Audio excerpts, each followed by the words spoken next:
വയനാട് കേണിച്ചിറയിൽ കൂട്ടിലായ കടുവയ്ക്ക് ആരോഗ്യ പ്രശ്നങ്ങളുണ്ടെന്ന് റിപ്പോർട്ട്. കടുവയുടെ 2 പല്ലുകൾ തകർന്നിട്ടുണ്ട്. കടുവയെ കാട്ടിലേക്ക് അയക്കാൻ കഴിയാത്ത സാഹചര്യമുണ്ടെന്ന് വനം വകുപ്പ് ഉദ്യോഗസ്ഥർ പറഞ്ഞു. കടുവയെ കൂടുതൽ പരിശോധനയ്ക്ക് വിധേയമാക്കും. കൊല്ലം ഇരവിപുരത്ത് റെസ്റ്റോറന്റിൽ തീപിടുത്തം. IAH റെസ്റ്റോറന്റിലെ 1-ാം നിലയിലാണ് തീപിടുത്തമുണ്ടായത്. കൊല്ലത്തു നിന്നുള്ള 3 യൂണിറ്റ് ഫയർഫോഴ്സ് എത്തിയാണ് തീ നിയന്ത്രണ വിധേയമാക്കിയത്. സംഭവത്തെ തുടർന്ന് ദേശീയപാതയിൽ ഗതാഗത കുരുക്കുണ്ടായി. തൃശൂർ വലപ്പാട് കാർ വീടിന്റെ മതിലിലിടിച്ച് 2 പേർക്ക് പരിക്ക്. ചാമക്കാല സ്വദേശി സഹൽ, എടമുട്ടം സ്വദേശി യദു എന്നിവർക്കാണ് പരിക്ക്. പരിക്കേറ്റവരെ തൃശൂർ അശ്വിനി ആശുപത്രിയിൽ പ്രവേശിപ്പിച്ചു.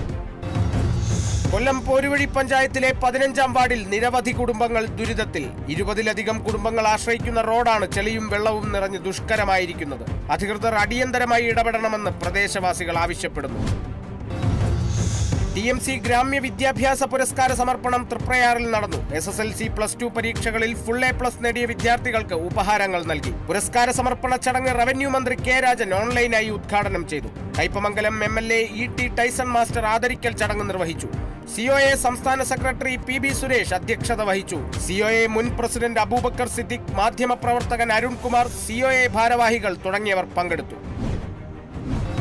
കൊടുങ്ങല്ലൂർ AISF മണ്ഡലം കൺവെൻഷൻ നടന്നു. ജില്ലാ പ്രസിഡന്റ് അർജുൻ മുരളീധരൻ ഉദ്ഘാടനം ചെയ്തു. കൺവെൻഷനിൽ നീറ്റ് പരീക്ഷയിലുണ്ടായ ക്രമക്കേടുകളും ചർച്ച ചെയ്തു. ചടങ്ങിൽ നിർധനരായ വിദ്യാർത്ഥികൾക്ക് പഠനോപകരണങ്ങൾ വിതരണം ചെയ്തു. പാലക്കാട് ഗർഭിണിയെ കഴുത്ത് ഞെരിച്ച് കൊലപ്പെടുത്തിയ ഭർത്താവ് പിടിയിൽ. കല്ലടിക്കോട് കരിമ്പവട്ടത്ത് സജിതയാണ് കൊല്ലപ്പെട്ടത്.